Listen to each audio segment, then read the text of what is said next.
They have no idea where we are, who we are, where we're coming from, or who we are, where we're coming from, or who we are, where we're coming from, or who we are, where we're coming from.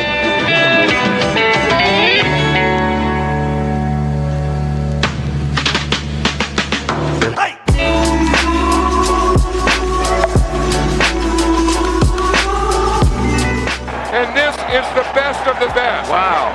That is football. Well, it's got me featured on here, but welcome back to the Chop Shop. We're always here with our winging our intros, having a good time. This is Gridiron Ratings, sort of do it everything show, episode 6.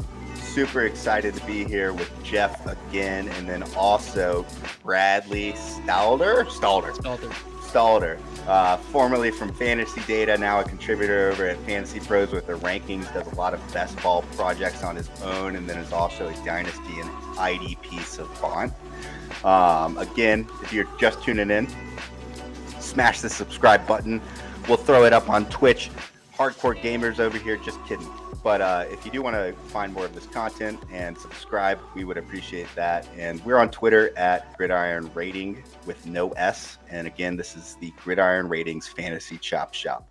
So we got Jeff over here. He's muted. It's fine. Stay muted. He's got a kid in the background. He's doing double duty right now. We got Bradley. And we got a startup draft that we've been running through. And it has been with Bradley is in this league. Jeff's in the league. 6 or 7 other Gridiron Ratings writers are in the league. And then we also got Murph, who's from 5 Yard Rush. He's an IDP savant. We've got the guys, Jorge and Nate from Fantasy and Frames.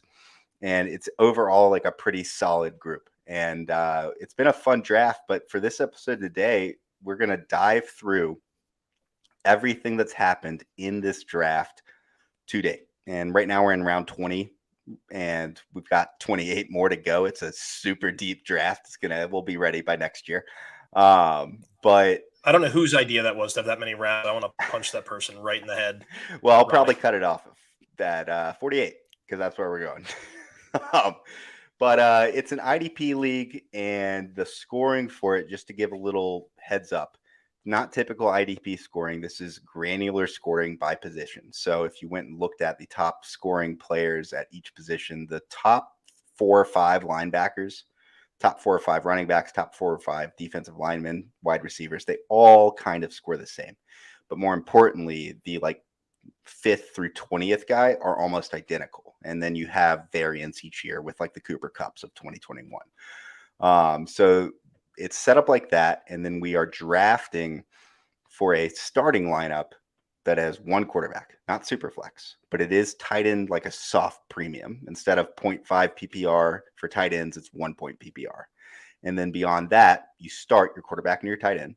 You got 3 wide receivers, 2 running backs, typical dynasty setup, and then 2 offensive flex. But then in the IDP side, we've got 2 defensive line, 2 linebackers, and 2 safeties with no quarterback or cornerbacks. And the reason being, just quick caveat, cornerbacks, one day when all these sites track passer rating against target success, things that have to do with being a good corner, I'll jump in some leagues with them. Until then, I'm staying away because in the end, it's always the rookies and the bad corners that do good for IDP, and the lockdown guys don't put up stats. So it drives me crazy. But that's the setup. Quarterback, tight end, 2 running backs, 3 wide receiver, 2 offensive flex, 2 defensive line, 2 linebackers, 2 safeties, and then 2 defensive flex. So you start 17 players. It's a super deep league. We couldn't make a graphic for all that. Nope. Didn't make a graphic. Just here to tell the people what's going on. I almost fell asleep. I don't know how everybody else is feeling, but I'm exhausted from listening to that. It's Saturday. It's 8:30 p.m. It's the Chop Shop. Everyone's having fun. Happy Memorial Day weekend to all of you. And from Bradley's end, normally Jeff and I will say how we're doing, but we're fine. What about you? What you got going on? How are things in the best ball world? Have you started working on that? And give people a little plug and rundown on everything you got. Yeah, definitely. So I've been working on my YouTube channel. I just started this past month. It's called Best Bell Fantasy, and it's a play off of Best Ball, but also my view of players is not just as a singular points per game. It's that these players have ranges of outcomes. And oftentimes when we talk about ranges of outcomes, we are concerned about, is a player going to hit or spike week? But really, I wanted to go more granularly over the course of time and do some research on how often do certain players hit, like let's say a wide receiver 2 or wide receiver 1 slot in your best ball lineups. And then you can craft more optimal lineups using almost operations research to give you the most optimal lineups throughout, your best ball drafts. And, obviously stacking and week 17 correlations and all those things are all in play when it comes to playing with best ball. Those are important. But I think the number one thing when you win, you want to pick the best players. Like, we don't want to get overly complicated. Like, Mecole Hardman is not a good football player. And so like drafting him, it doesn't matter if you're stacking with Patrick Mahomes or not. Like, give me other players around that spot because he's just simply not as good of a player. And that's what it ultimately comes down to is, are you good at football? And I try to quantify that in particular tiers, not just merely points per game. So there's going to be some projects I'm working on over the summer. I've already started tweeting out some things, but I did about 70 underdog drafts before they pulled themselves out of Michigan. And then, Whoa. yeah, I've done a bunch of drafters.com drafts. I've done some FFPC, high stakes leagues, full-time fantasy, their FFWC drafts, and then a few DraftKings as well. So I've been dabbling in a lot ever since Underdog pulled out. So Nice. it's, and those formats are different too, like valuing half PPR versus full PPR, like knowing your league settings and knowing the tournament settings are massive. So Ronnie, in this particular Dynasty League, talking about who's going to score the most points, right? It gets pretty granular, as you mentioned, and you want to be targeting some of these top players and finding values. So, even in round 20, there are still some very high scoring players, given that you're starting 15 in this 17. Dynasty. 17? I thought it was 15. Oh my gosh, 17. Even better or worse, I don't know. He fell asleep during the whole overview too. Yep. So I started losing count,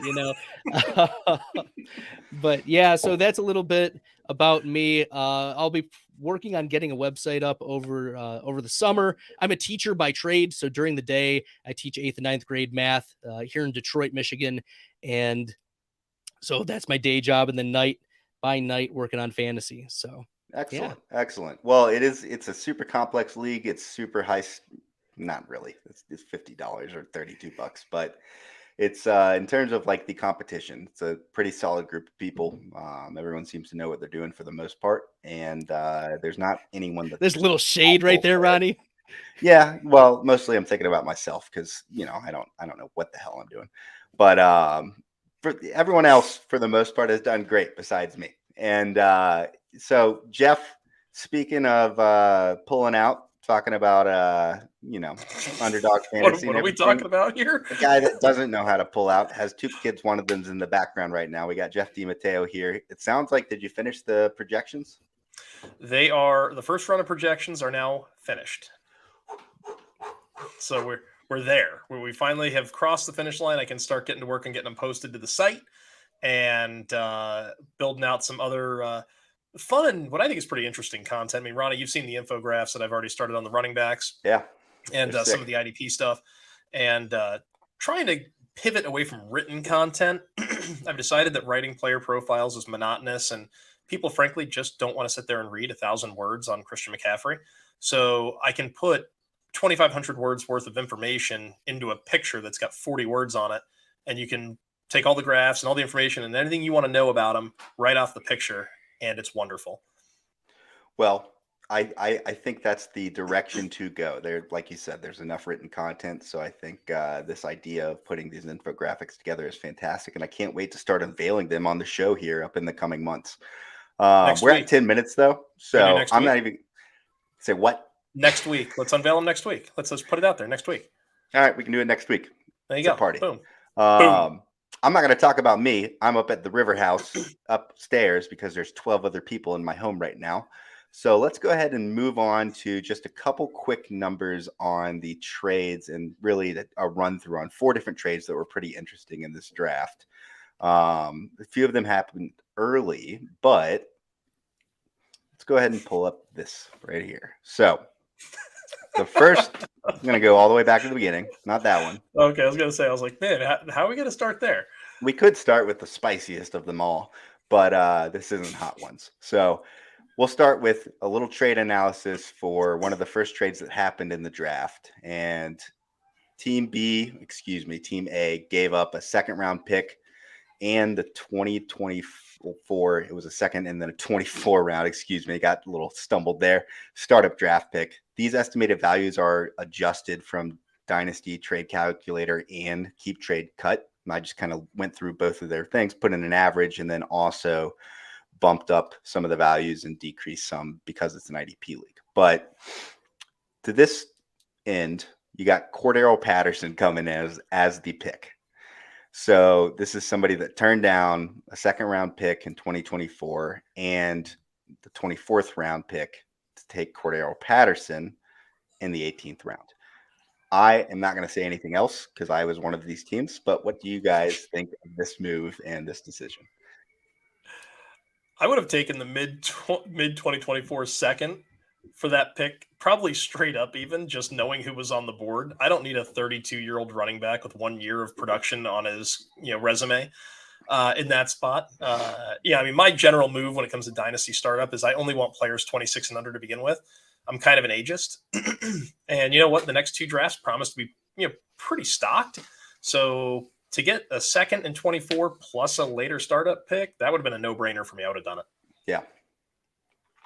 I mean, this is the just the value itself speaks to how outlandish this trade was. Frankly, I'm extremely concerned about this 1805 receiving roster because Cordero Patterson, as we mentioned, he's 30-something years old, but, he has all these accolades, blah, blah, blah. Maybe it's because of the certain settings of returning, but I don't think he's doing much returning or would be for the Falcons. That wouldn't make sense for him. We saw that he broke down over the course of the year because his body's not built for that. He's just older and frankly, it just doesn't make sense to be targeting a player like Cordero Patterson. Take a shot on Pierre Strong if you're going for a running back who might have some upside. And we've got an extra guest here too. Do we? Yeah, sorry. I got the 3-year-old is in the room with me. Tucker's hanging out. He's I wasn't even looking. Yeah, he wanted to sit on Daddy's lap while we're doing the show here. So what's up, Tucker? You can wave? You can say hi? Hi. Nice. Well, I'm sure Tucker agrees. Silly thing to turn down. Moving on.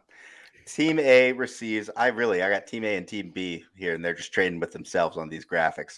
But this was Nick Chubb and Dalvin Cook. Basically, they traded before picking those players, the 211 and the 302. Estimated value of about 20 or 12,500.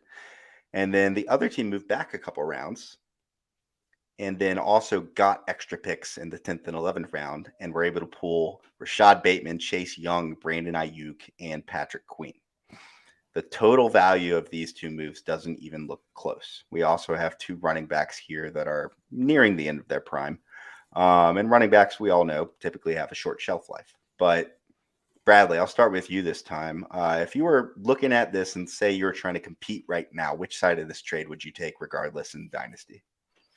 Oh, that's if you're competing right now, I think it's still pretty even. Even going into 2022, Dalvin Cook has been on a downward trajectory. His body hasn't held up. We also saw a decrease in efficiency pretty significantly, even when he was healthy last year. There are also concerns about, the Browns offense, whether Nick Chubb is going to be, in a full-time role, or Kareem Hunt or Ernest Johnson are going to, continue to cut into that. The Browns offense we expect will be better, but even if you're competing, I still think that 4-pick group is possibly superior given the starting requirements. You only start 2 running backs, but you have to start 3 wide receivers and 2 other flex positions, which you hope are going to be your wide receivers, I still lean Team A, or that not Team A, whichever one, the 4-pick Team one. A. Team A always wins. You like wins. both of them. I mean, if we're talking about only 2022, it's hard not to love Chubb and Cook in the sense that you're getting at least two guys that should at minimum be top, 12 to 14 running backs, even if they have down years, right? If they get their full workload, you got to love them for 22. But I'm with Bradley, man. How do you pass up getting Bateman, Ayuk, Young, and Queen in an IDP league? Even if you're winning now, think about it. You might be great at those two running back slots, but by giving up all the other picks, you're probably getting your head knocked in at three other positions now.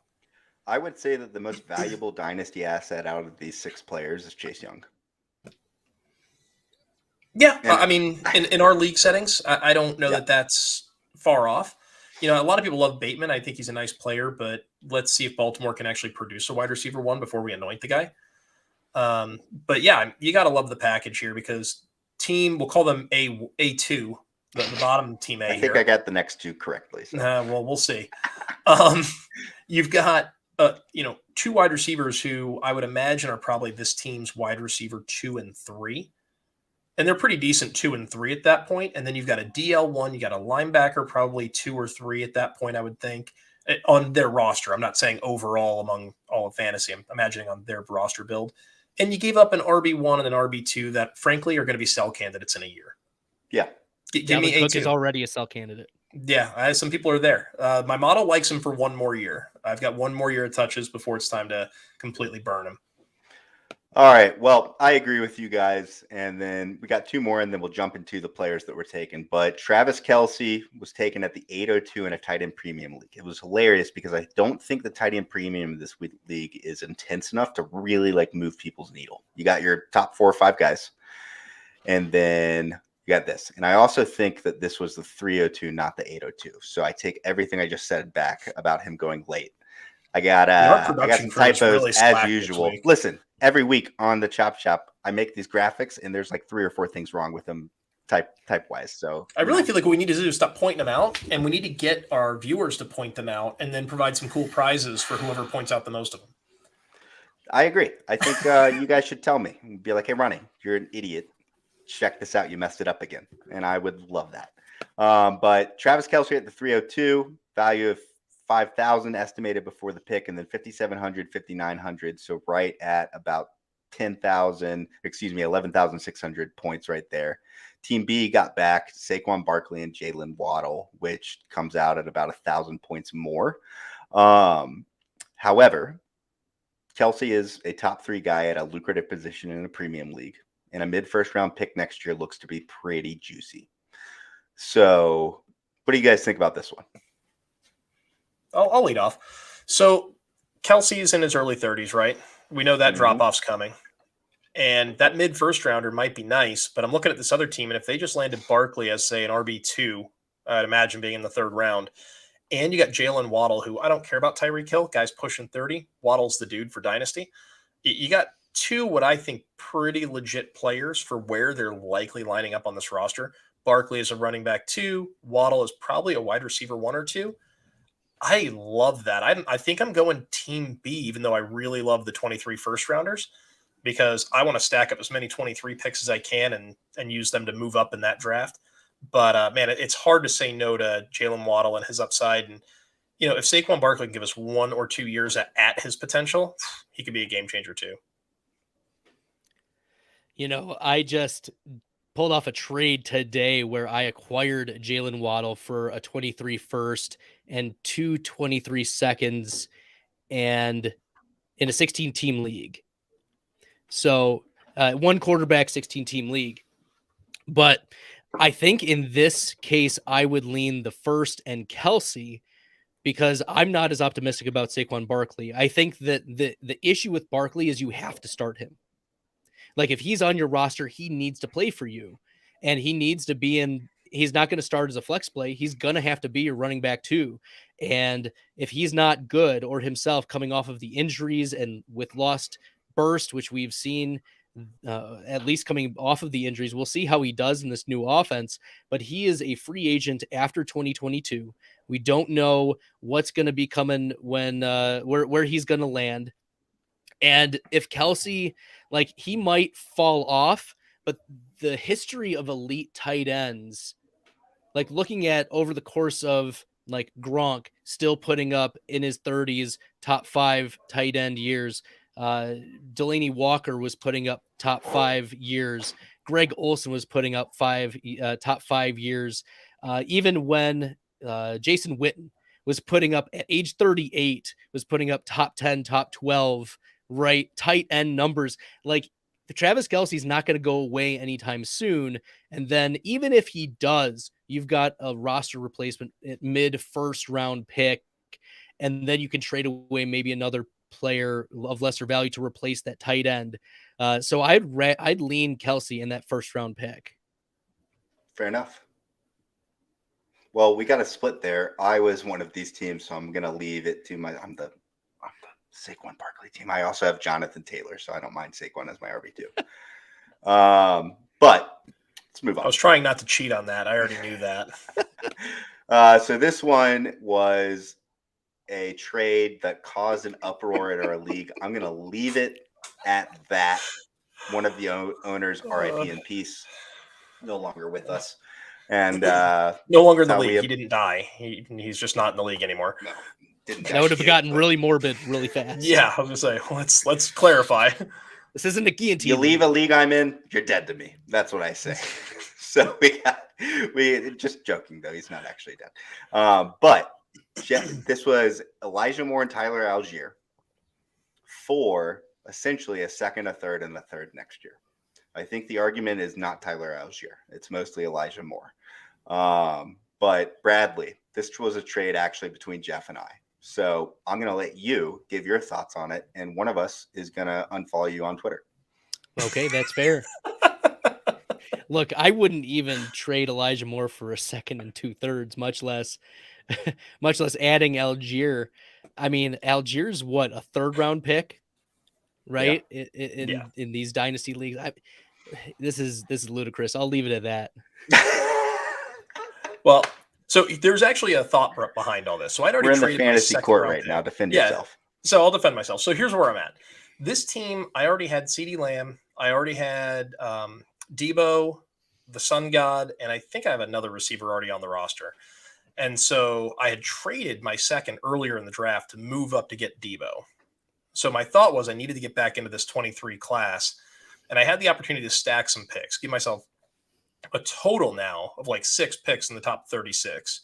So I took the package, punting on Elijah Moore, who I love. I am an Elijah Moore fanboy. But when I looked at my roster and I said, okay, where am I going to be in 3 years with this group? How does Elijah Moore fit versus how do these draft picks fit? I saw more tradable capital in the 3 players versus the 1. So I went ahead and took it. I didn't care about the 14th round pick. The 14th best player on my team doesn't freaking matter. Don't care. So that was the whole thought process here. And that's where I decided I wanted the picks. I'm still happy with it. I love Elijah Moore, but I've got him in other places. I'm fine. Fair enough. Well, and I think that I was fine with it, and I didn't think it was as crazy as people thought. But it seems like the consensus is that it was weighed in one side or in one person's favor versus the other. And I think in those situations, my rule in dynasty leagues is always like, don't veto. Like, trades are fine unless people are so mad about it that somebody needs to get on there and defend themselves to make sure it's not collusion. Shouldn't be canceling a trade. It's dynasty. Things are subjective. And this is a perfect example of that. And everyone has their own strategy and their own flavor. Like, I know I've been playing Dynasty long enough where I know if I punt on Elijah Moore, I can go back and find some other value elsewhere, especially in an IDP draft. Not even a little worried about it. And so for me, you know, Ronnie, you and I play in a couple Dynasty leagues together. I draft rookies well enough at all positions that I love having all those picks because I know I'm going to beat everyone in the league with that. That was actually the initial text. Like, you're the one that sent me this trade, but I started off with a different offer and I opened it by, all right, Mr. Rookie Pick Savant, you want some? And like, that's how the whole thing kicked off. So anyway, it made sense in the context, especially with us knowing each other and knowing our strategies. I'm the opposite of Jeff. I don't care about future rookie picks in Dynasty. I'd rather Ronnie actually says bleep them picks. I think there's a mug that says that, you know. Yeah. He's got a t-shirt too. I'm gonna get his face tattooed on my chest, and I'm just gonna pull it apart whenever I'm talking about Les Need, the GM for the Rams. But you got to set it up so that when you flex your pecs, he does this. He kind of like squinches his face. Like that'd be all right. I'm not in good enough shape to flex my pecs. He just looks sad and jiggly the whole time. All right. So, any final thoughts, Bradley, about these trades? Some of the other trades. You and I just made a trade. We did. Yeah, I traded my 20th startup pick and 21st startup pick for a 2023 second, right? Yeah, I think that was it. So, and I would say that you won that trade. That at this point, for me, I was just so mad about people not trading with me that I was willing to part with it regardless. And I'm getting David Njoku out of it, but like beyond that, David Njoku's not worth a second next year, even in a tight end premium league. No, but I think that we're still. Look, you said it's what 17 starting positions. Like if one thing happens this offseason, you have a legitimate person coming off of your bench, like a legitimate starter, in addition to your other 20th round pick. So, and now I have to be without two players that are in that position. And I have to be even more on top of drafting later. There are some players that I was very interested in going in those, but the 23 class is very alluring. No doubt about that. So, well, and it's an IDP league. So like you have to remember now IDP, like I'm not talking to you, Bradley, but as a listener in this league, you start 8 IDP players. And so that means in rookie drafts, because they score relatively the same too, like the top 3 or 4 IDP guys should be going in the first round. And so that means that this second next year, even if I win the championship, it's still kind of like a mid-second in a normal offensive league. And I don't think I'm going to win the championship. There's one team that's sold out for this year and has no future. And I feel like they're the favorite still. But, I'll take my young players. But anyway, let's go. Can we nickname that team like something along the lines of like Team AARP? Oh, because like every guy on the roster should be applying for the cards. So what's the health insurance thing called? It's not Medicare. Is it Medicaid? Medicare? I don't really know. It's Medicaid. Team Medicaid.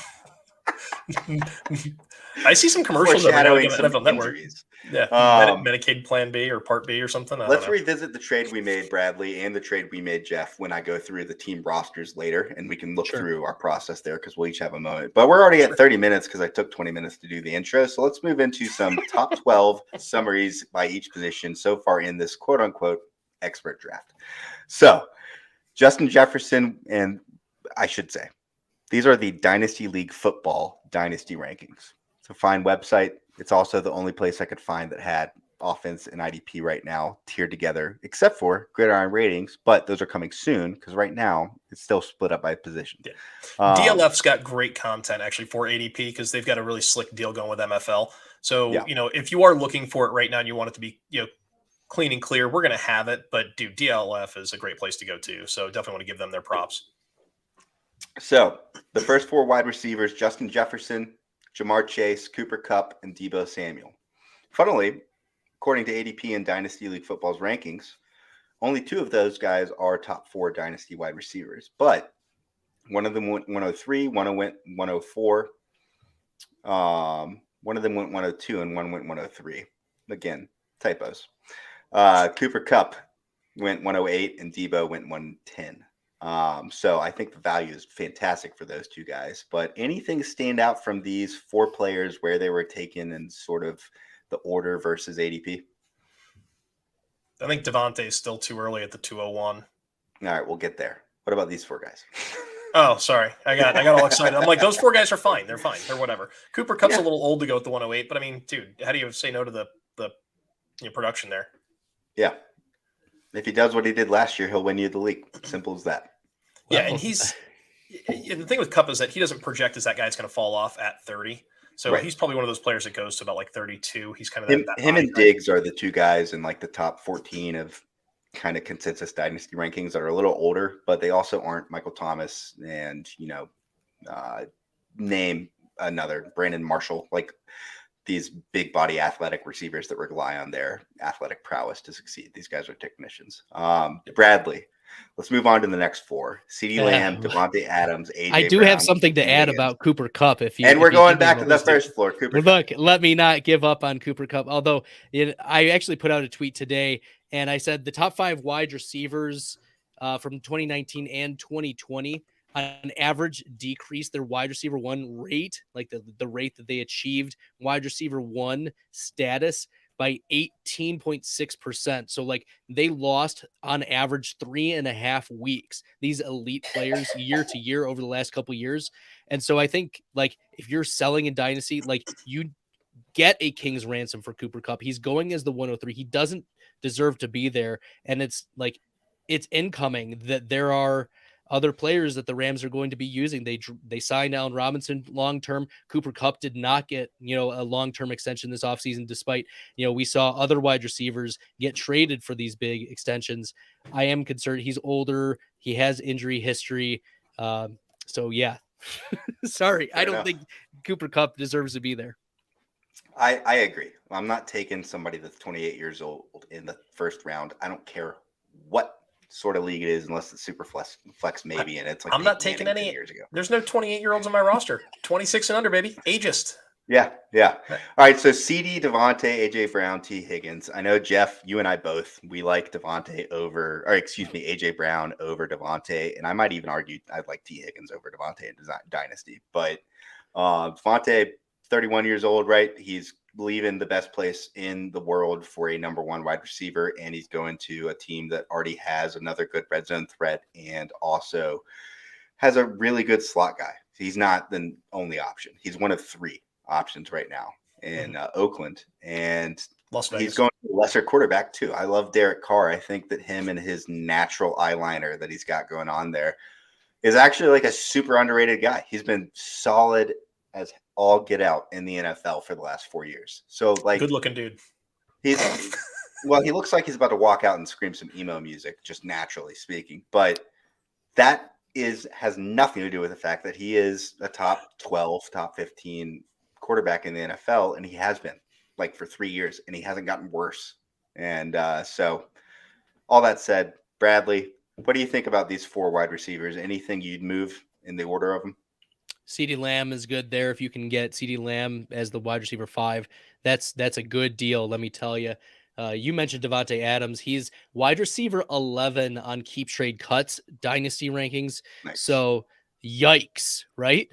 AJ Brown. I've been back there is an AJ Brown Ole Miss jersey, number 1. So I'm all in on AJ Brown, but T. Higgins.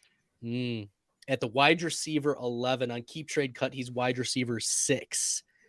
Wow. And well, that's a discrepancy between them and Dynasty League football.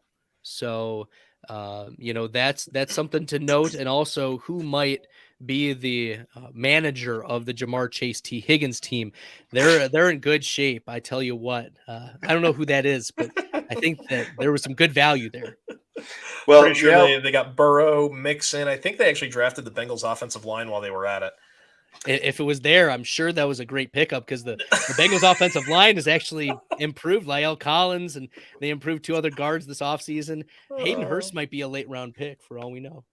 Yeah, well, we'll talk more about that at the end of the show when we look at our teams, sir. So these top 12 guys, I'm just going to bang through the last 4. 2 of the older guys, Stephon Diggs and Tyreek, Jalen Waddle and DK Metcalf in terms of the younger guys. And just looking at this like top 12 list, right? I think Tyreek, I don't know that I'm taking him in the top 12 right now.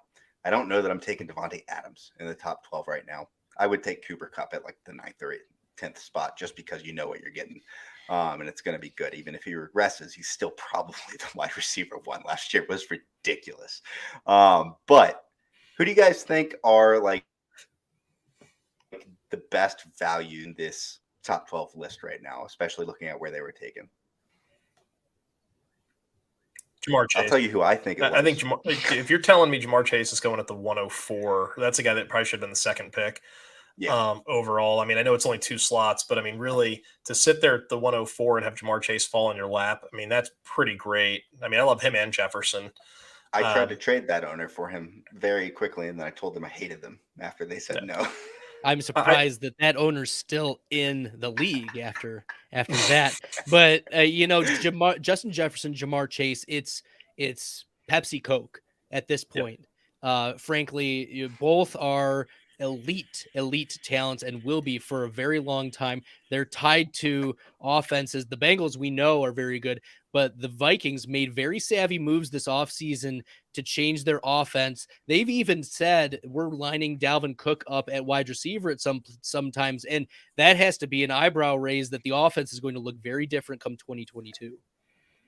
Yeah, I would still go with Jefferson over Chase, but just because in the end I know he's like the guy on that team, and Chase is the guy, but he's also got another guy. But yeah, I would say that I think Jamar is a great value there, and I think that I actually really like the DK pick, but he went where he should go. But I think DK's upside's still there. It's just gonna I want to buy him everywhere halfway through the season. You just love DK too much. I think Waddle in the 4th round is a pretty killer value too. I was going to say that.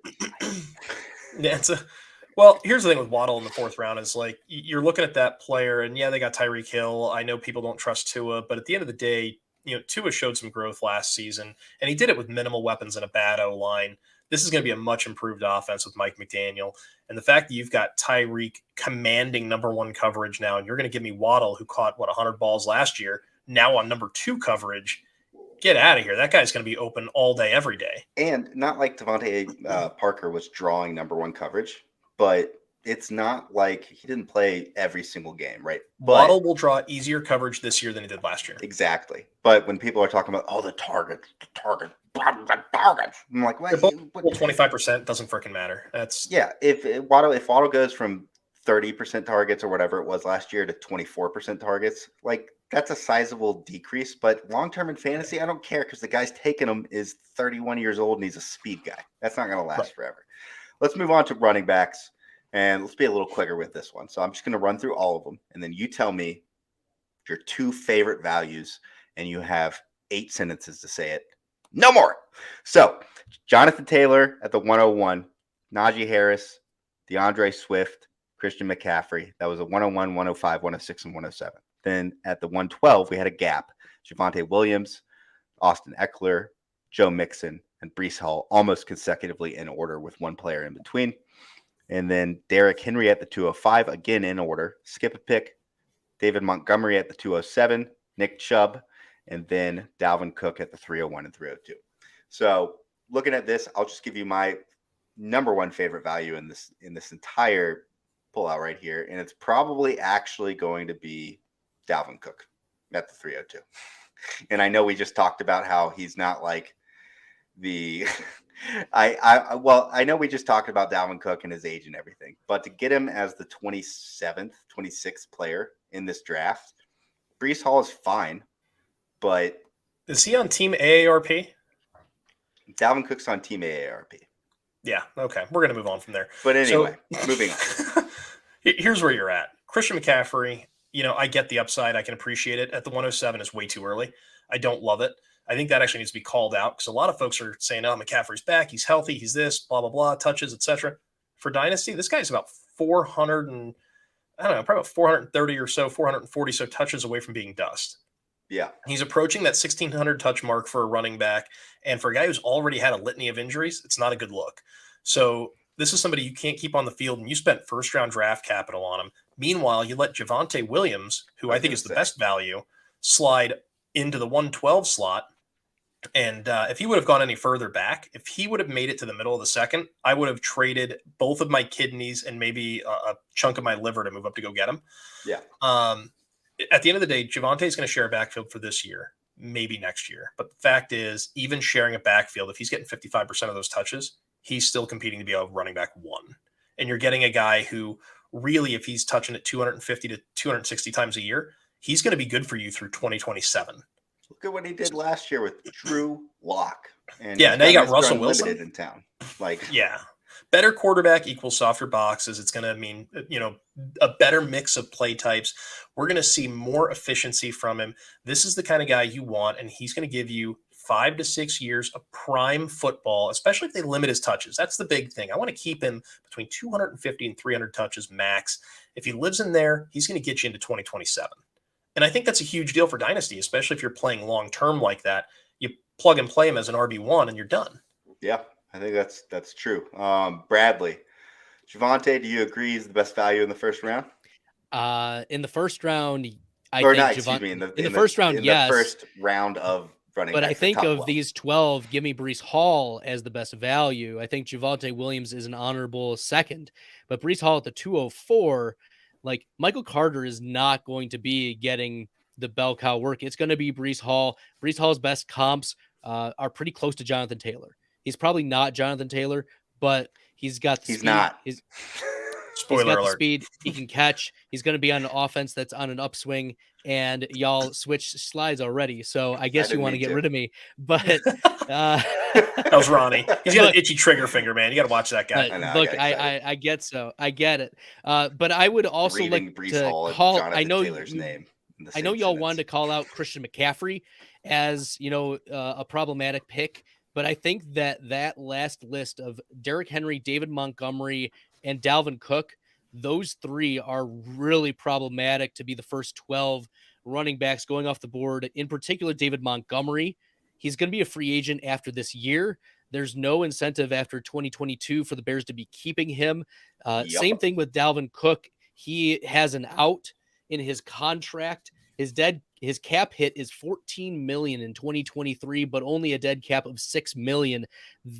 It's within the range of outcomes that he gets cut for 2023.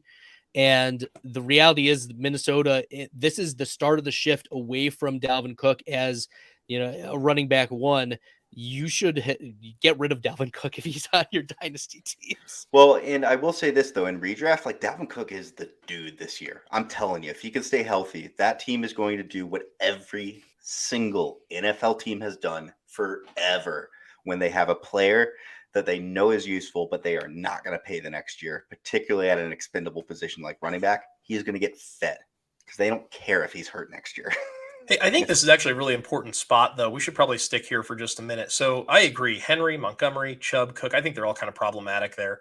Being an Iowa State alum, I watched Breece Hall a lot. I'm very familiar with his film and what he's all about.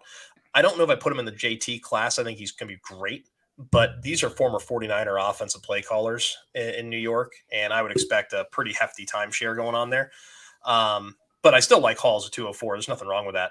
The question becomes, who do we want to see move up on this list? Who should be those guys replacing Henry, Montgomery, Chubb, and Cook? Yeah, let me take a look here. I mean, it was so. I mean, ETN should be a strong consideration in that list. I think that Aaron Jones. Aaron Jones. He's the number 2 receiver in Green Bay right now.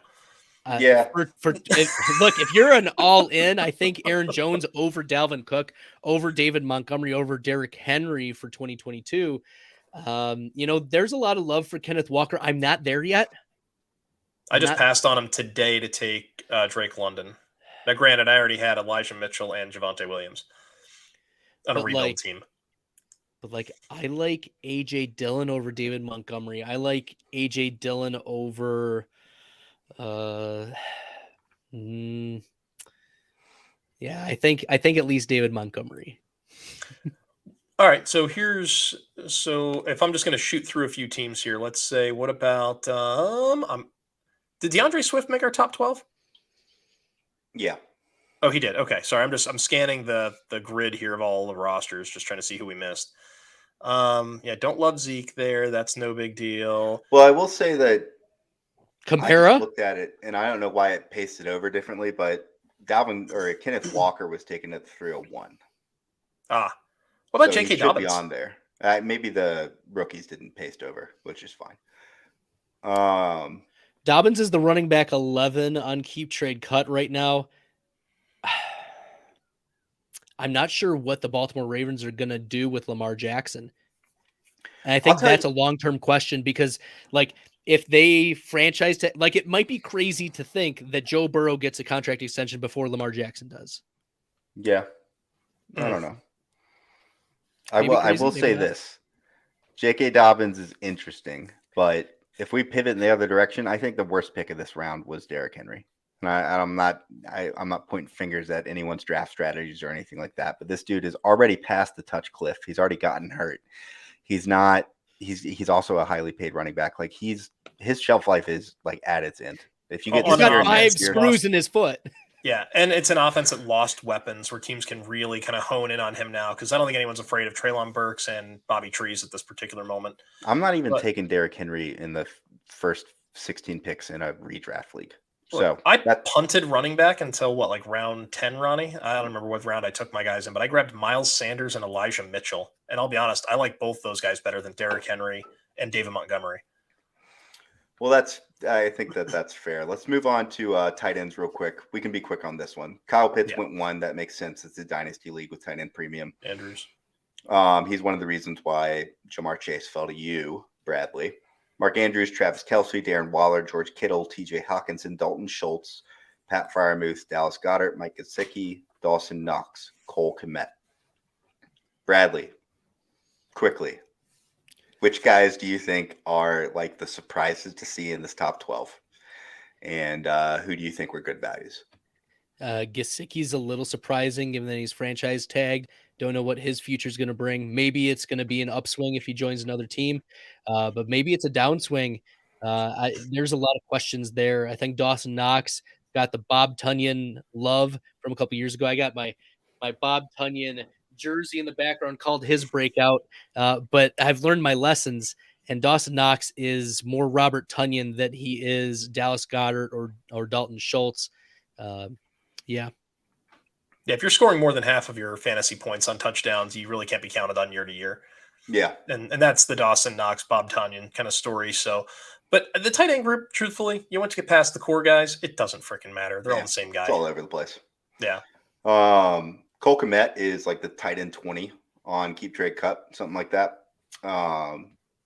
He is my guy. We'll talk about him later in the offseason. But if you want to hear my thoughts on him, hit me up on Reddit, shoot me a DM, or hit me up on Twitter, and will tell you all about it. Let's move on to the quarterbacks. Be quick with this one. Who are you surprised out of these guys? I'll just say them for people listening, but Josh Allen, Joe Burrow, Justin Herbert, Patrick Mahomes, Lamar Jackson, Kyler Murray, Dak Prescott, Russell Wilson, Trey Lance, Jalen Hurts, Deshaun Watson, and Mac Jones. That's the top 12. Who are you surprised to see on this list? And who do you think was a good value, Jeff? Because of the way we provide points for completions, and you can get some love for that, Mac Jones, I think, is a really interesting pick in the 19th round. Yeah, that's a guy where, he's not going to wow you with touchdowns. He's not going to wow you with big yards and big plays, but what he is going to do is complete a bunch of passes. So where he's not going to keep up with the core guys and those other key stats, he's going to be sneaky in the way he catches up to people fantasy-wise. So I think that's an interesting pick right there. And if I'm not mistaken, the guy that has Mac Jones did he also take Deshaun Watson? Yes. Did he take them both? It's a really interesting pair right there. We'll put it that way. Happy with Mac Jones as my quarterback too. Yeah, I don't absolutely. think there's anything wrong with that. If I'm totally punting quarterback, if I've got a solid 2 behind Mac Jones, I might not be upset because he'll keep you in enough fantasy games that it'll be a major upset. Bradley, who do you think was like the best value in this group? Dak Prescott. I think at the 10th round, Dak Prescott, he's over the last 3 years, his 73rd percentile outcomes have been 25 points or higher, only quarterback to also do that, Patrick Mahomes. And that's with Dak Prescott coming off of massive knee injuries. This is a player who, regardless of what is being thrown at him in Dallas, the incompetent coaching, incompetent GMing, the reality is he is a superstar in this league. And to get him in the 10th round, he's going to make it happen for you. To get him at quarterback 7, had I not been focused on the Cincinnati team and ensuring that Joe Burrow came to me, the reality is that Dak Prescott should be on everyone's. He should be in that conversation with Herbert and Mahomes. Bradley, last round you drafted Ickey Woods and Boomer Esiason, right? Yes. It's full Bengals. It's just all Bengals. Ken on this Anderson. Ken Anderson. Yeah, there you go. All right. So let's talk about DLs. Aaron Donald went first, and the owners who did that had auto draft on. They said they wouldn't have taken him with the first pick, but that allowed the next person to get Myles Garrett, then Nick Bosa, then Jeffrey Simmons, Brian Burns, Chase Young, Aiden Hutchinson, DeForest Buckner, Trey Hendrickson, Montez Sweat, Kwity Paye, Christian Wilkins. I know who my biggest surprise is, but I want to know from you guys. You want to go back to it so we can look at it while we're talking about it? Yep. I think it's a great idea. So who do you think it was? I mean, this group doesn't seem that far up. I mean, I'm the guy who jumped and took Hutchinson, but I feel like he's a Nick Bosa clone. And so I value him pretty highly. The thing that I'm really concerned with is, how did Christian Wilkins get into this group? I don't want to say how I know, but I do know how. I'm just saying, like, I look at this player and I'm like, and I play a lot of IDP, and I don't think I've ever rostered him or considered rostering him anywhere. Yeah. Not to be that guy, but I don't know who I'm making fun of right now, but I'm hitting somebody in the teeth. Well, there's an owner that was on a podcast with a very respected IDP member that's been in the industry for a really long time, who I also think is awesome. And they took Christian Wilkins at the end of the first 3 rounds of a redraft startup. So I think they're banking on the upside for him this year. And to be fair, he's going to probably finish as a top 20 defensive lineman this year. But so in the 9th round, you could have punted that guy for a few more rounds and probably grabbed somebody else. So there's other D linemen out there that you probably could have gone with here. I agree. I think that the best value, in my opinion, was probably Chase Young at the 508. And I think that, it's really good value. I'm looking at Nick Bosa, and there is an argument that I would make in Dynasty that Nick Bosa is obviously the one, right? For me, at least. And I guess I shouldn't say obviously, but I think that Nick Bosa is probably the DL1 for me, especially in a league like this. But when I look at Chase Young, I don't if he pops this year, I don't think that there is a unrealistic scenario considering Nick Bosa's injury history if he gets hurt again this year. And I know Chase Young has had a couple problems, but when you look at those two guys, I think that Chase Young has a higher upside. And if he blows up this year, he could actually be the DL1, DL2 heading into next season. He's that good. He just hasn't had everything fall in place yet. But that's my take. I think the only issue you run into with Chase Young is, will teams be throwing enough against Washington to give him enough pass rush opportunities to get you to the QB hits, to get you the sacks, and to make those plays? Because wait, you don't believe in Carson Wentz? I mean, I'm just saying, we just talked about how good Dak is, and I think the Cowboys are a better football team. I think the Eagles are a better football team. Are they going to beat up the Giants twice? Probably. But, let's be real about the division. I love Chase Young. I mean, I have him rostered in a few spots. But, I mean, I feel like this whole group kind of went to script. Brian Burns is where he should be. Jeffrey Simmons is where he should be. I don't know. Nothing here really surprised me except for the tail end, seeing Christian Wilkins pop in there. It kind of gave me a little confused face, I guess. I think that's fair. Bradley, any quick thoughts on this group? Myles Garrett is a gift. I'm always a fan of Myles Garrett, so someone got lucky with that one. Getting him at this too. Yeah. Spoiler. Hey, full disclosure: Ronnie drafted Garrett and Bosa. They fell right in his lap. Yep. Well, I had to trade up for one of them. But linebacker. So Micah Parsons went 1, which I think is not a consensus, but he's top 3 consensus. TJ Watt went 2. Again, he's a linebacker in this league. If he was a defensive end, first overall IDP player. But Jordan Brooks, 3, Roquan Smith, 4, Darius Leonard, Devin White, Fred Warner, Logan Wilson, and then to round out the last 4, Deion Jones, Jeremiah Owusu-Koramoah, Nakobe Dean, and Devin Lloyd. I don't think there's a bad pick in this group. Not at all. It also went fairly chalk. So why don't we switch it up? And I want to hear y'all's thoughts, Bradley in particular, because I know Jeff's. Devin Lloyd and Nakobe Dean. They went LB11 and LB12 in Dynasty. Devin Lloyd is the consensus across the internet. The consensus LB1 in redraft from this class. He is also a 70% share of LB1 in Dynasty on most sites from this rookie class. There's a couple sites that don't have it that way, but how do you differentiate these guys, and what is your position on them? There's a reason why Dean fell, with the injury. So, yeah, I mean, Devin Lloyd, I mean, I would take him. He's linebacker 1 in redraft among those rookies. I would say, though, I know you mentioned that there's chalk pretty much throughout, but Deion Jones, I was kind of surprised there. But you have to keep in This mind was also that before the pick news. was right. That pick was made before the news came out that he's missing the entire offseason. There's a player that I'm not going to say that I'm really interested in taking later in this draft that stepped in for Deion Jones and played admirably in his absence for the Atlanta Falcons. But I would prefer not to say. We know who it is. I was like, I mean, do we start? There's only one other linebacker that played for them last year that's in the conversation. I mean, so Michael Walker is Michael pretty Walker, all right. Yeah, yeah. Everyone's all hot Walker. and bothered by Troy Anderson. I'm like, no, yeah, pump the brakes. It's Michael Walker. About Michael Walker. He's the one who should be picked up in all of your IDP leagues if he's on your waivers or anywhere. So I don't know what the extent. I don't think they've released what's going on with Deion Jones more in detail, but that's the player you want to be targeting to step in. In Dynasty, in redraft, I think it's a different guy. Rashaan Evans. I think he's got the same last name as me.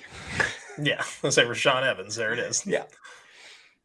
All right. Well, Jeff, what do you think of if we're looking at like people falling back? Mm-hmm. Fred Warner, I know you took him. He's kind of all over the place on Dynasty rankings. He's top 10 in some. On other sites, he's top 20. But Jeremiah Owusu-Koramoah making it into the top 12 after, frankly, not doing anything last year except for put up good PFF grades. Like, I love him. I do. I got mad about getting sniped. This was the pick before me, and I tried to trade into it. You were working on that. We were on the phone first. I don't know. It felt like hours. Hours tilt. of my life. I love JOK. But I have said before, I love him, but I don't know that he finished his top 15, maybe even top 20 this year. I think he does. I would bank on it, but I'm not putting money on that. I think that. I mean, we are putting money on it. So yeah, we are. You were about to put. Well, no, money I on was it by talking taking redraft. Him. Dynasty, I think this man's going to be a top 5 linebacker in Dynasty. Here's the thing. It is. It's May 28th. I don't know why we keep talking about redraft. Redraft doesn't matter until July. So that's forget fair. that. Let's so just we have some redraft watchers. Anything we say right now for redraft by July 1st will be completely flipped upside down. So it's not even going to matter. How far would you move him up? Ahead of Deion Jones, of course, with what we know now. You putting him ahead of Logan Wilson? Yes. I would agree. Fred Warner is where I might cut it off. Yeah, I feel like they're really similar players. These are guys who can play well against the pass. They can tackle all over the field. They're both that weak side kind of run and hit guy where they're going to be the lead tackler on the defense. And they can give you something in the passing game, which is these are the kinds of guys I like to target, right? Because they're going to give you 8-9 tackles a week, and then they're going to go ahead and chip in a couple passes to fence, maybe a fumble recovered or forced. They're going to get you an interception from time to time. They'll give you enough of those pop weeks where they're going to carry you where one of your wide receivers craps out or when a tight end doesn't show up. So, yeah, I love those kinds of guys. I think Logan Wilson might be a little high. I definitely put him ahead of Logan Wilson right now. Wilson looked great last year, very talented player, but I think we have to consider the tackle opportunity in Cincinnati right now. There's not going to be as many run plays as we've seen as they're going to be in more shootouts. It's going to put Logan Wilson dropping back into coverage and not plugging gaps. So I think I really like JOK. I will say that this is Jeff and I have talked about this off air, and Bradley, I'm curious to hear your thoughts. But Darius Leonard for me is going behind Devin White, and he's going behind JOK, and he's going behind Fred Warner. And the reason for this is he already has an injury history at one of the only positions in the NFL where you can actually say injury history and injury prone matters. But that story that popped up and kind of disappeared over the offseason about him losing interest in football, seeking mental health, so on and so forth. I'm the biggest advocate in the world for mental health treatment. I've been in it myself. But that is a hop, skip, and a jump at best away from Kadarius Toney's situation in New York.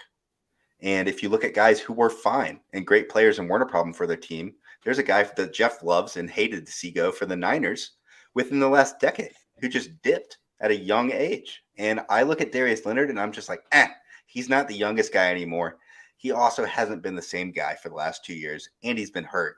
Like, give me some of these other guys for the long term over Darius Leonard. But I'll stop. Yeah, so I would offer a couple thoughts on Darius Leonard. First is, yes, it did pop up about him doing reflection on the mental health, but that was a result of him trying to play through the injuries, from my understanding, and him not being able to perform to the level that he felt he was. He was going out there and he wasn't 100%. And so he spent this offseason, yes, focusing on his mental health, but also getting back into shape. And he also, the reason why I'm not worried about him, at least at this point, is because in some of the articles that I read, he was focused on being a leader for his teammates. And that's something that I felt was really important. Like, he recognized that I want to do my best for my teammates. I want to be out there for them, and I want to be my best for them. And I want to put myself in the best mental state that I can, and focusing on that. So, when you as a leader take some time to yourself and reset and refocus on, doing your best and setting an example, like, I think this is different than a Luke Kuechly situation, Sure. not at least at this point. Leonard's a constant disruptor when it comes to the defense. He's amazing. and plays for a Colts team that's going to be, I think, improved. You have to say that Matt Ryan's an improvement over Carson Wentz. So they're going to be in better places offensively, and their defense is going to be in better spots as well. I think it's not just going to be game managing. Darius Leonard's going to be, I think he comes back with an extra fire. I haven't heard anything otherwise. So I have heard those reports. I'm not as concerned about Darius Leonard. Yeah, me either.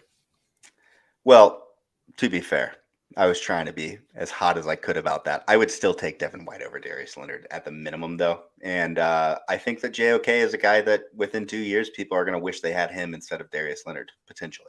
A year ago, when we were doing the Getting Defensive Rookie show, JOK was one of the 5 guys I'd called out. It's actually kind of funny. If you go back, I'm like, you need to own Micah Parsons. You need to own JOK. You got to go get these guys. JOK, the comp was Jamal Adams. And so imagine Jamal Adams playing weak side linebacker would be one of the best linebackers in football. Yes. All right, let's move on to safeties. Last one here. Speaking of Jamal Adams, he went all the way at the 806 in a safety required league with no cornerbacks. That said, Derwin James went first. I think that's fair. Jeremy Chin went second. I think that's fair. Dynasty League football agrees. And then Kyle Hamilton went third. Overall talent-wise, I think that's fair, but he's still a rookie. Minka Fitzpatrick went fourth. Jamal Adams went fifth. Antoine Winfield went sixth. Buda Baker, Harrison Smith, Xavier McKinney, Jalen Thompson, Kyle Duggar, and Javon Holland rounded out the back 6. So let's just get juicy here. What do you think is the biggest reach, at least, of this safety top 12? Bradley. Yeah, well, I'll call myself out here. Harrison Smith is the most obvious pick here. He's 33 years old, but he's coming off of career highs in tackles. He's also been a constant disruptor his whole career. I know that he is 33, but his contract is good for at least another 2 years based on what my understanding is. And looking at even just his history, constantly forcing fumbles and sacks, always in the high 80s, low 90s, had 114 tackles last year for the Vikings. And if they're going to be getting into more shootouts, right, the safety position is going to be even more involved for the Vikings. So Harrison Smith, I think, yeah, as safety 33, like that's, dynasty. But I also view him as a player that I'm very open to replacing in a year or two and getting someone like that. I want to have that continuity. He's still operating at an extremely high level. So Harrison Smith, I know he's a reach for dynasty, but I had a plan for him. Fair enough. I'm actually going to go a different direction here. I kind of wonder if it's Minka Fitzpatrick. It just feels like being the fourth safety off the board. I would have rather have had Adams, Winfield, Baker, even with the injuries. Kyle Duggar, I think, went too low. Javon Holland was too low. I was sitting there waiting to come up when Adams was picked. I missed out on Hamilton. I missed out on Adams. Missed out on Duggar. Missed out on Holland. I was coming up every time those guys were picked. I was getting ready to pick again, and it stressed me out because I lost all of them. But yeah, this is a situation where Minka is probably playing deep more than we would like him to. And so if that's going to be the case and he's not in the box, I think that's going to really cap his tackle upside. And that's really the part where I'm like, do I love him in the 7th round? Nah. Would have rather have had Adams, Winfield, Buddha, Jalen Thompson even. That's a 110 tackle guy right there. A bunch of these guys I feel like are better fits than Minka. I think that's fair. I agree. And I also, that said, I think Minka's probably like going to consistently be a top 8 to 14 guy for the next few years in fantasy. That's fine. I just think that is contingent upon him doing exactly what he did last year every year, and some of these other guys not jumping him. And he relied on some interceptions last year too. Like he had some big plays in the secondary, and that really buoyed his scores. It's kind of like people are like, oh, yeah, Trayvon Diggs in Dallas. Yeah, he had 11 picks. If you take away his 11 picks, the guy did literally nothing for fantasy. There's, I think the one guy that didn't make this top 12 that I would have 100% sub in for either Minka or Harrison Smith is Kari Willis. Well, and his per game averages, he's a top 5 safety now for about a year and a half. And he also is in a situation where he doesn't have a ton of interior competition besides Darius Leonard and DeForest Buckner. And those guys are no slouches. Don't sleep on Bobby Okereke, Okereke. Mm-hmm. Bobby Okereke. He's also a tackling machine. That's a very smart football player. And, Willis, the strong safety for any Gus Bradley defense is a weapon. Like that's an IDP asset for sure. And he should be in this group also, probably ahead of guys like Xavier McKinney. And no offense, Bradley, but ahead of Harrison Smith. Yeah. No, none taken. Well, really quick, let's do a little chit chat here. We're going to close this out. We're at 106 minutes. We tried to do an hour. We're at 66 minutes. We're not at 106 minutes. 106 minutes and 32 seconds. We're at an hour 6 minutes. And jeez, Ronnie, good grief! Have you had a couple tonight? Where are you? Dude, at? I played basketball for 2 hours today. I am mentally fried, but no, I have not been drinking. He's a cerebral point guard type, everybody. He likes to distribute, and that's what he does. That's why he's thinking so hard on the court. So, real quick, let's run through our teams. We're going to start with you, Bradley, and just kind of look at and let you talk about, and I want you to give a breakdown of your picks, where you took them. I'm going to throw up a graphic on here, but also what your overall strategy is looking at next year. And the only thing I don't have on here is your future rookie picks. So you can also talk about like what your long-term plan is. That said, let me go ahead and pull this up. Chrome tab, this one, share. All right. So I'm going to zoom out real quick.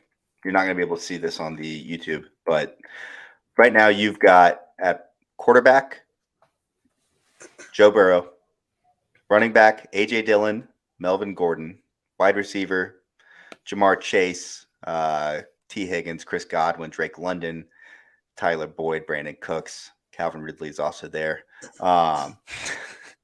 TJ Hawkinson, Cam Hayward, then at defensive line, Marcus Davenport, Devonta Wyatt. And then at linebacker, you got Daniel Hunter, Darius Leonard, Foyesade Luakon. That was one of my favorite of your entire draft picks. And then Shaq Thompson, Harrison Smith. And I didn't put in here the rookie pick movement, but I know you've made a couple trades, so I'll let you chime out on that. But let's just go ahead a singular one with you, so I have an extra 23 second. There we go.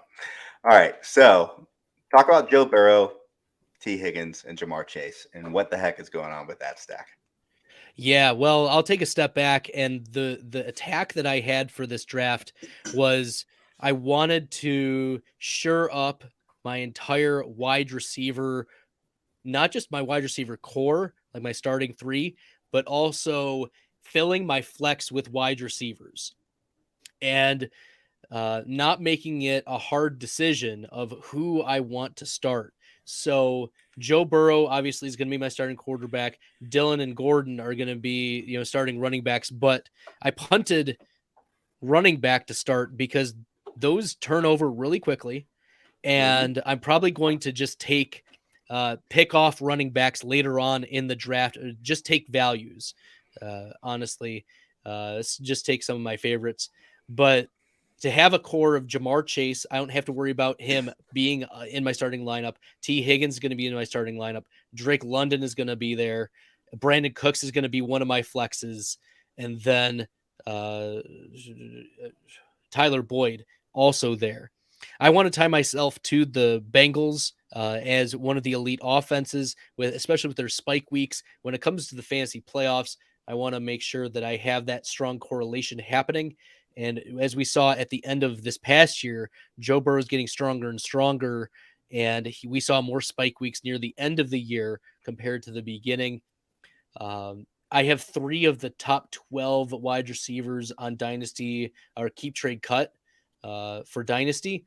In addition to, I'll get Calvin Ridley back next year, and I'll get Chris Godwin. You hope. I'll get Calvin Ridley next year, and then I'll get Chris Godwin at the end of this year or next year. And if like I want to, I can trade one of those wide receivers for a running back if I'd really like to. We'll see how that goes.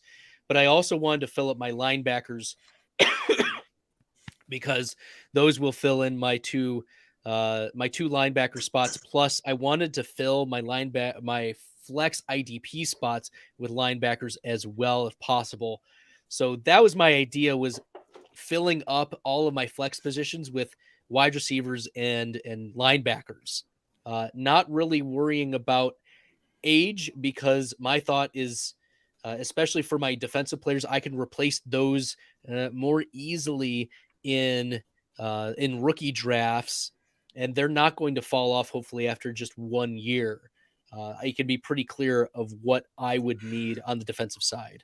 So, well, I think that's fair. My favorite values for you, and then I'll let you chime in, Jeff, just real quick, what your thoughts are on the team makeup and the strategy. But I loved Foyesade Oluokun at the 904. I thought about taking him. There's a couple people that I reached the heck out of to go grab.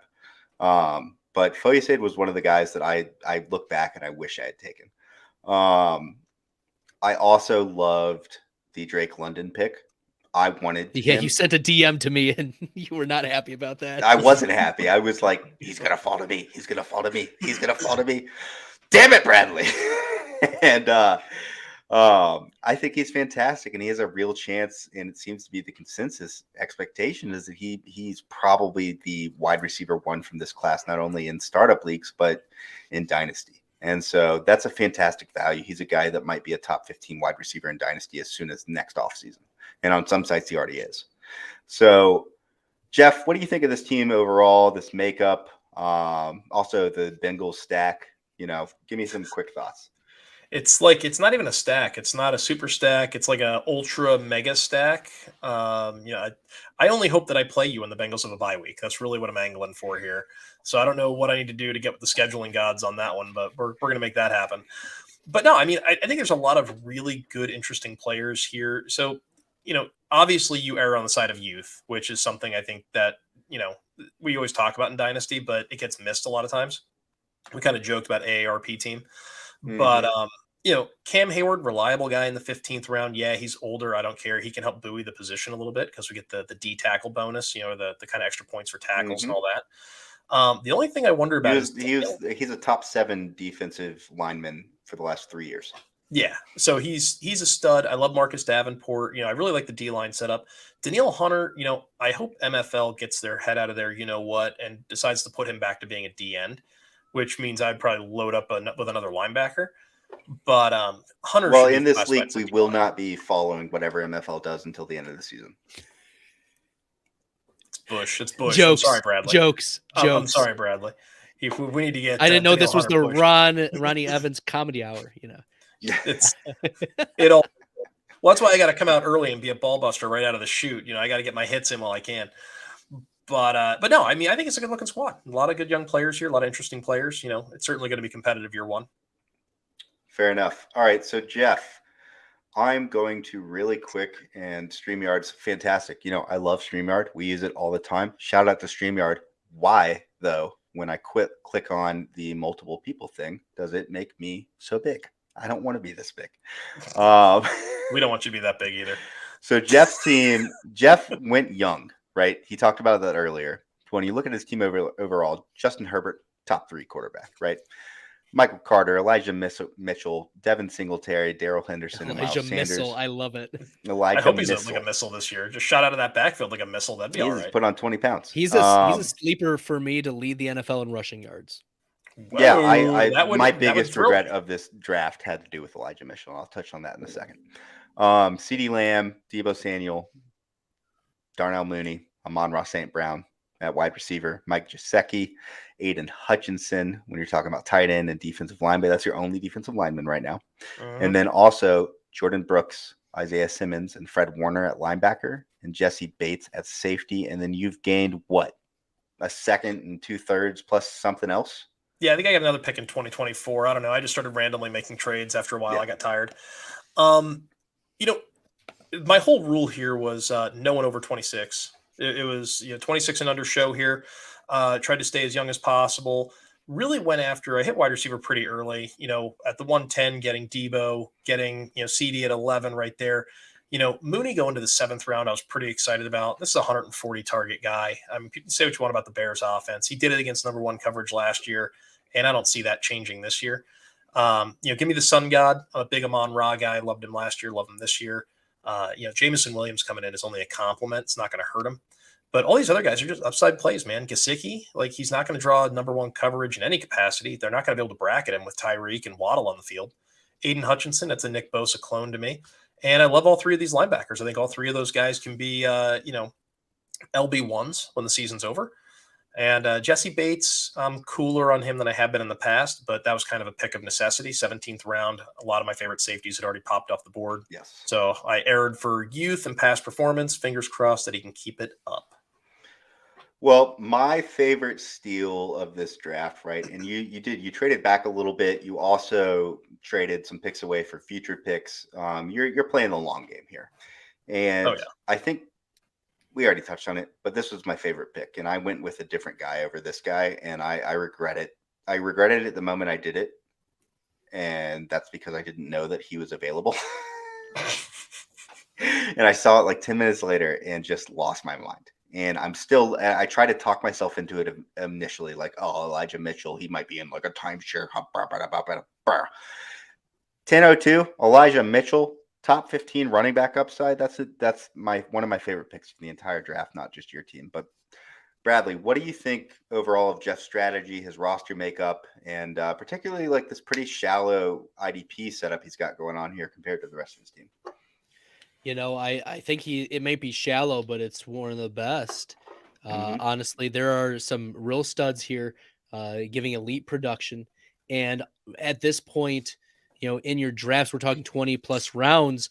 A lot of these guys are, you hate to say it, kind of replaceable, and so this allows you to now just pick off values, on players that you'd like to take or trade for future picks. If you're not liking what you're seeing here, there's a lot of flexibility because you have, studs at these positions.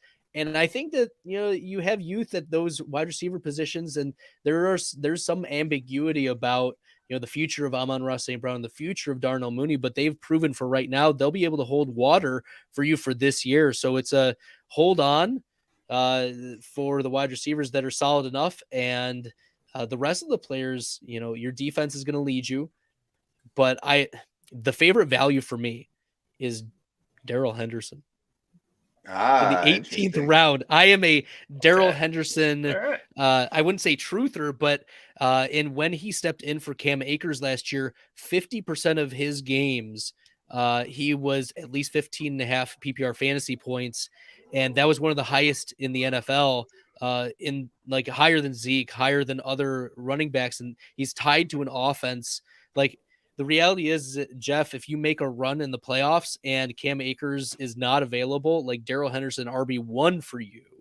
And like Darrell Henderson is the type of player that in zero RB builds for best ball, you want to be taking your shots on. Darrell Henderson's going to be around for a while because of the draft capital and the usefulness he's provided to the Rams. Even if he doesn't re-sign or if he goes other places, he's still going to be a useful piece. So I like that at the 18th round. Cool. Yeah, that was one of those picks where I was sitting there and I was staring at him, and I knew full well what I wanted to get done was, I didn't have a stud running back. Like, I didn't have a number one, one of those locked in guys, but I was like, give me a bunch of 2s. The heck with it. I'll take a shot on guys that are 2s and 3s and play matchups and hope like hell for the best. I think it's fair. I think you've done a really solid job of drafting. I'm going to go ahead and run through my team real quick, and then we can wrap up the show. But I am looking at Patrick Mahomes as my quarterback, Jonathan Taylor, Saquon Barkley, Ramondre Stevenson, Damian Pierce, and Tyler Algier as my 5 running backs so far. Stephon Diggs, Marquise Brown, Jalen Waddle, Elijah Moore, Sky Moore, David Bell, and Wan'Dale Robinson as my wide receivers. Cole Kmet as my tight end. Myles Garrett and Nick Bosa as my defensive ends. And then Cody Barton, Nick Bolton, Nakobe Dean, Pete Werner, and Quay Walker as my linebackers, with Kyrie Willis and Kyle Duggar as my safeties. And the other thing I would add to is that I traded away my first next year, my first the year after, my third next year, and another third that I had accumulated. And I also just moved my second next year to then acquire players I'm getting in the future. So I've accumulated a lot of players, but I've also given up future assets that can be very, very valuable. All that said, we got Henry chiming in here. Hey, Henry, you're right. Devontae Adams is 29. He'll actually turn 30 in December. We got he was chiming in with, we had mentioned, I guess Devontae is 31. No, he's 30. I think somebody was getting ahead of themselves. Ronnie, looking at you. I'm telling you, I shouldn't have played basketball for 2 hours today. Ugly I am not in shape for that. Blame at you, Ronnie. Devontae Adams is Thanks, at Henry. least 40 years old. Moving on. So this team, my strategy overall initially, because I got stuck with the 101, which I hate in startups. And Jonathan Taylor's whatever. He might be Adrian Peterson. He might be a top 5 running back for like 5 more years. He also might get hurt and then never be the same again. We see that with Saquon Barkley right here. Like it's whatever. I don't like that pick. And I have regretted off and on since making it that I didn't go for a guy like Jamar Chase or Justin Jefferson, just because I know the guaranteed long-term upside is there versus a running back. But that said, he's the most valuable guy heading into this season in fantasy football. So I'm fine with him there, but I didn't pick again until the 25th pick. So I immediately started trading back up into the draft. I knew I was going to miss out on those top tier premium wide receivers, and I was going to miss out on some more of the top tier tight end talent. And I basically looked at this other team that was loading up Nick Chubb and Dalvin Cook and Travis Kelce and Tyreek Hill. And I was just like, well, dang, I'm not going to win year one unless I get lucky in the playoffs, but I'll probably be able to build a playoff squad. So let's just make sure that's the case and then punt rookie picks over the next 2 years and instead get guys that I know will contribute in the 3-year window. And, Myles Garrett and Nick Bosa are probably like the cornerstones of my team, honestly, with Jonathan Taylor. And then I got some other guys here that I liked his values, but I'll be quiet because I think that I'm more interested to hear what you guys have to say about my team and my strategy than I did. And I'll just reiterate, I don't have a rookie pick in the first round next year, nor do I have a third or a second. And you don't have a first in 24. I don't have I was about to see that. I don't have a first 2024. I'm just making sure we understand how dire either. Your future pick situation is. It's pretty bad. Fine. I've played in leagues like this. I'll get IDP guys and whatever rookies fall in like the 3rd round. And Not if I spend the next 2 years. I'll be able to trade up into it. But anyway, what do you guys think? Thoughts? I'll let you go first, Bradley. Overall. So I think that you should rename your team the Lollipop Guild because your entire wide receiver core is undersized wide receivers. In fact, you should go talk to Trey and go acquire Rondell Moore because he would fit the exact wide receiver that you are trying to get on this team. You're talking Stephon Diggs, Marquise Brown, Jalen Waddle, Elijah Moore, Sky Moore, Wan'Dale Robinson. And if you can get Rondell Moore from Trey Lee, I think that would not the trifecta with the Tecta, I don't know, whatever it is. I'm the math Sexy teacher. wide Adam receiver. Adam What Adam you meant to Levitan, if say. you're listening, we're all team sex around here. Yes, Yeah. the sextuplets of the Lollipop Guild.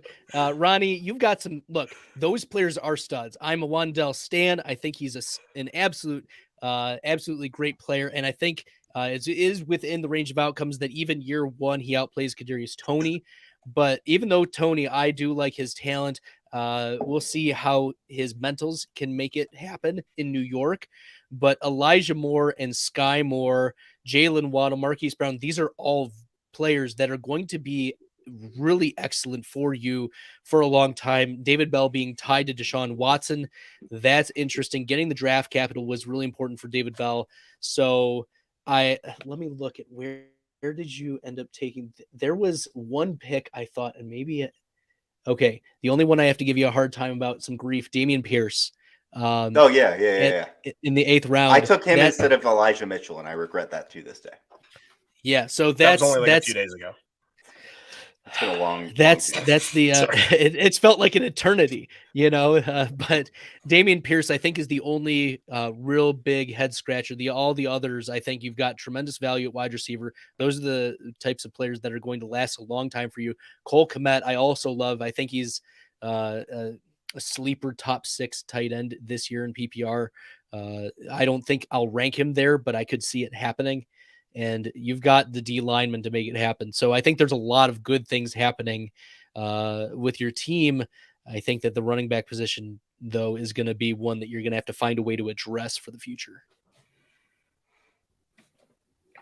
Jeffrey, maybe in the 20th round in the picks that you got from me. Ayo. Nope. So here's the thing. All right. Here's the deal. I actually think this is a pretty good team. And I like it quite a bit. Now, I was actually going to change your team name too. That's why I thought Bradley's naming was so funny, because I was like, wait, that's what I was going to lead with. I was actually going to change your team name to In the Midnight Hour, but I'm going to need you to still go get Rondell Moore to make that work, because she screams more. Anyway, I like Jonathan Taylor at number 1. To me, he is that Adrian Peterson type player where he's going to give us 7 to 8 years of productivity. He doesn't have any real injuries in his background. He's an absolute thoroughbred, and he's going to get plenty of opportunities on a good football team to score plenty of touchdowns. I love Jamar Chase. I love Justin Jefferson. Any one of those 3 guys is worthy of the top pick in Dynasty. It's just a matter of, it's all ice cream, pick your flavor. Some folks like chocolate. Some people want strawberry. Some people want vanilla. Doesn't matter. It's all delicious. Patrick Mahomes, you got to love it. He's still an elite quarterback. I don't care what's going on with his weapons. He's fine. I'm sitting here trying to use this scroll bar, Ronnie, like I have control over it on the screen. I'm a big dummy. It's been a long night. The wide receiver group, hey, I actually like him. I'm not worried about the size thing. I like Elijah Moore. I was sad to trade him away, but I felt at the time I had plenty of wideouts. Jalen Waddle's a beast. Diggs is going to be great for a few more years. We've talked about Sky Moore on this show for multiple episodes. If you need to hear us fangirl out on Sky Moore, go ahead and listen to our past episodes. Cole Kmet, I think, is a nice value in the 16th round. The defensive guys are all very, very good. Your linebacker group is sneaky, is the word I would use. Cody Barton's the 3rd guy in Seattle. You got, Adams, and you've got Jordan Brooks. Those 2 guys are going to tear up the bulk of the tackle opportunity. But Barton's going to come in. He's going to be that close 3rd. If anything happens to Adams, anything happens to Brooks, Barton is going to turn into a tackles vacuum. And so he could go from being like one of these guys, you're like, he's giving me 5 or 6 tackles a week, to he's giving you double digits every week very quickly. Nick Bolton, he's going to be the guy in Kansas City. We've gone through that. I'm kind of, hot and cold on the guy. More of a thumper than giving you something in every other category. I told you I kind of like the Fred Warner types personally. I want guys filling the whole box score. Quay Walker in Green Bay, he's going to be a nice compliment for Devondre Campbell. Nakobe Dean, we've talked about him ad nauseum. This guy, I think he's like Derek Brooks. I don't care about the shoulder. I get why NFL teams wanted to punt on him because of it. If the dude is healthy, he will be the linebacker 1 for Philadelphia. He will be an absolute terror. I understand people are putting Devin Lloyd ahead of him because of draft capital and everything else. Do not sleep on this guy. He was the best football player on the best defense in the history of college football in the hardest conference in the nation, period. That guy doesn't suddenly stink at football. Okay? Yeah. Corey Willis, we talked about being in the Gus Bradley defense, get that strong safety every time that guy's a monster. Well, guess what? Corey Willis is that guy. Gotta love it. Duggar, another 100-plus tackle guy. You got a lot of really good players here. I'm not going to talk about Garrett and Bosa, but this is a very strong – I'm a little burned because I was hoping to get one of the elite pass rushers. But no, I love the collection of players. It's really – there's a lot of boomer bust here, right? This team can take you straight to the moon or can take you straight to the toilet. And I love it. I think it's cool. I think it's a cool build. I think you got some interesting players. That's all I got, man. I think that's fair. I think you hit the nail on the head, both of you, by saying it's a great team. When we didn't say it was great. We said it. It's fantastic, the best team I've ever seen. That's what I heard. But Bradley's like, Jesus. You were talking about the running back situation. I am like, I am banking. First of all, I screwed up with the Elijah Mitchell thing. I'll regret that for the rest of my life. Number one regret. But at least till next year. But yeah, like even still, Dameon Pierce might get the second most or even potentially the first most touches out of this running back core. That doesn't mean anything though for him long term. And him and Tyler Algier are both guys where I've already made up my mind the moment that they start to pop, if they ever do. Flipping those boys, I'm out, because that's why I drafted them for like year one opportunity and then like a flaky future. And that's okay. No one's gonna believe in that long term, and no one's gonna give you anything for him, so it'll be okay. Well, we'll see. All right, as you're broadcasting the league, what you're gonna do? You just put it on video to the whole world. Maybe I'll trade Jamal, or not. Excuse me, not Bradley's gonna trade for Algier. That's Jonathan Chase or Jonathan Chase, Jonathan Taylor. God. All right, guys. Anyway. Ronnie's not allowed to play basketball on show nights anymore. Yeah, I know, man. You got me thinking about Dameon Pierce. My Grandpa needs a nap. Places right now. I got the two slowest running backs in this class. But I'm happy about it. I think it'll be fine. And Jonathan Chase is a great player, and I'm glad I brought him up. Draft him in the 14th round of your startups. I got Jonathan Chase with the third overall pick. He's the core of my team. Right there with Shane Valco, and we're gonna have to create a fake player now, Jonathan Chase, and we're gonna have to follow him all year long and talk about his fantasy exploits. He could be the one. Everyone knows it. But yeah, I think all of us have done great with this team. There's a monster team in this league. There's a redraft monster that has been built, and you got to hope on some injuries, because if not, that team's probably walking away with the trophy year one. I basically built this team to just walk into 2023 and say, F them picks. I'm ready to roll. Let's rock. And I think I've got that. But I'm looking at you guys and I'm looking at your rookie picks next year, and I'm like, well, maybe I'll regret it. But I'm feeling okay. I think we both have done a really good job with these picks. And I think it's funny that each of us have like an identifiable consensus out of the other two mistake pick. And like for you, it's Harrison Smith. For me, it's Dameon Pierce. And Jeff, I hate to say it, man, but go ahead. I think I think spit it out. Come on. I don't know who it was now. I'm trying to think back. Yeah, they're good picks. That's why. Yeah, I think it's no one. You picked great. I think maybe trading Elijah Moore for a second next year might be it. But yeah, I mean, here's the thing. That can go either way, right? I mean, you never know. We'll know in a year or two, because if I end up drawing three probably players out of that trade. Yeah. I draft 3 starters out of that, and I'm like, whatever. Who cares? Well, I am mentally drained. I've been with my brother's entire bachelor party group that was here last year, and we have been playing outdoor games, set you free, exercising, playing Xbox. As you can tell, I have been not my best for the last 30 to 40 minutes, and I would like to just hand this off to you guys to close out, give your final thoughts on the draft so far, and anything else that's going on in the NFL right now. Bradley, I'll let you take the lead, then I'll take us out of here because Ronnie's incapable. Well, I know we've been dancing around the team that's gonna we pegged to win it all with Lamar Jackson, right? Nick Chubb, Dalvin Cook, Derrick Henry, Alvin Kamara, Tyreek Hill, Cooper Kupp, Adam Thielen, Robert Woods, Darren Waller. That's looking pretty good, but the age apex is going to hit all or most of those stud players coming up very shortly. And without picks to be able to replace it, that team's going to be in a lot of trouble.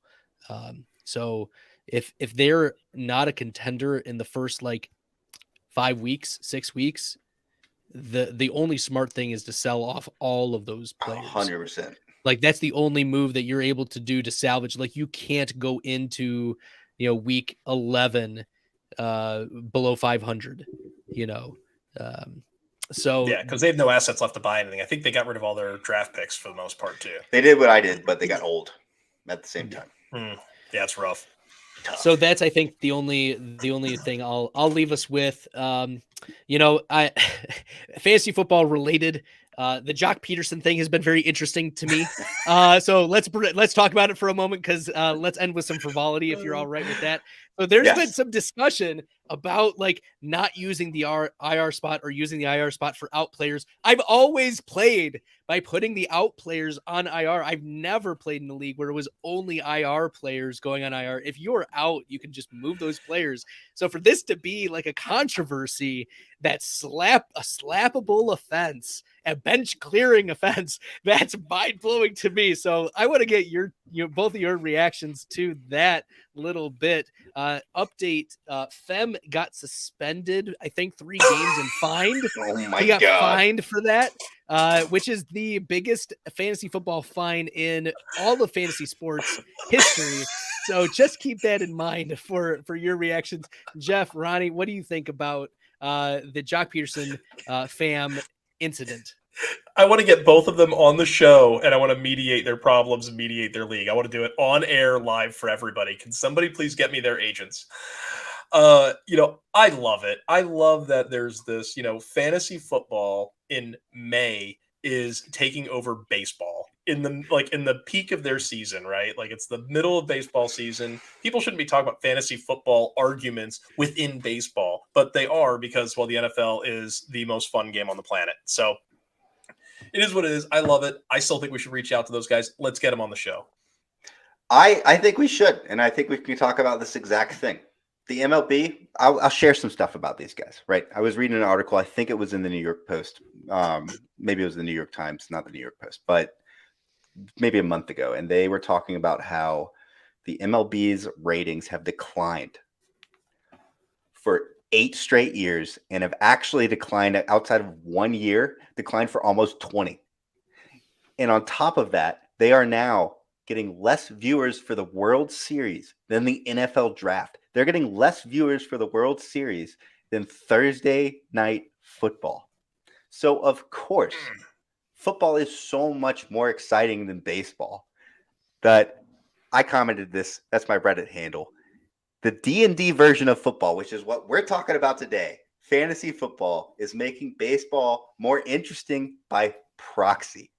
We have people fighting in America's pastime, standing around and throwing a ball at each other. I want to poo on baseball too much. But they're fighting in games about a role-playing version of a sport they don't play. About a player who was not going to play for their team. Yeah. That was not going to be in their lineup. It's incredible. It's one of my favorite things. May. It is May, people. It's not even like there's a game next week or there was a game last week. I don't even understand that. What did they? So did We're they? 4 months away. They from held the on next to game. it. Was like a grudge. Oh, that it's like a held on dynasty from- situation. yeah, All right, I thought this was like grudge. happened last year and it came up. Yeah, it happened last year. It's a grudge. So this is ridiculous. I even want them worse. on the show so badly. I want to get this done. We should be Bradley, tweeting them what's right away. your Twitter? At FF Stalder. That's amazing. Everyone who's watching right now, you should go and follow him. He's great. He does lots of best ball advice as well. We had our little what happened to our little name tags on our little pictures here, Ronnie? What You got to get rid of the comment. You know what? this guy?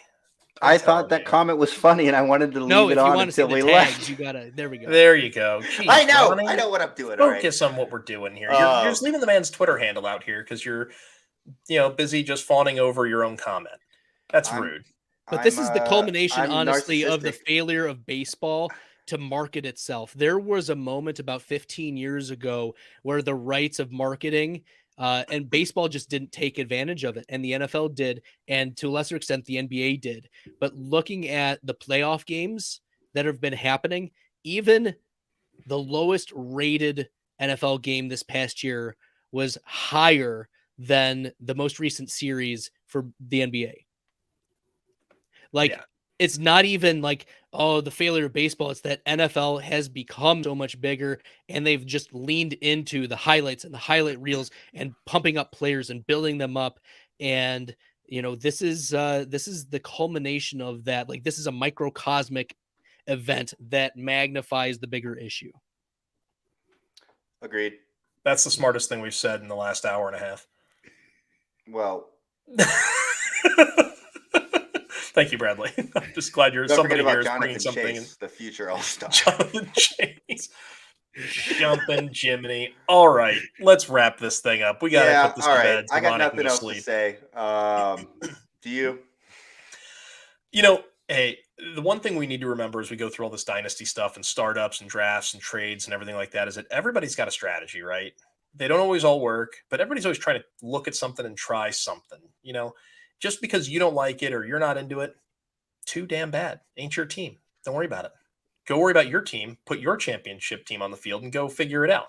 Don't be worried about what the other teams are doing. So at the end of the day, go play the way you want to play. Pick the players you want to pick. Have fun doing it, because that's really why we're here. It's why we're doing it. I get it. There's money involved and stuff like that. But if you're not having fun, the money isn't going to matter anyway, because you're going to stop doing it. So, or you're going to slap someone. Or you're going to slap Jock Peterson, because apparently that's the kind of thing that goes on around here. You know what's about to slap you guys? The outro, baby. Good night, everybody. They have no idea where we are, who we are, where we're coming from, or who we are, where we're coming from, or who we are, where we're coming from, or who we are, where we're coming from.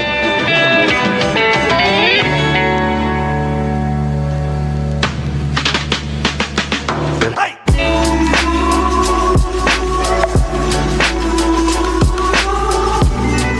And this is the best of the best. Wow. That is football. Hey, also, don't forget to follow. Don't you do that. Don't override this. This is the ultimate outro. Damn it, boys. We're back. Welcome to another episode of the Chop Ronnie, Shop. we're putting it to bed. Thank you and good night, everyone. Follow us on Twitter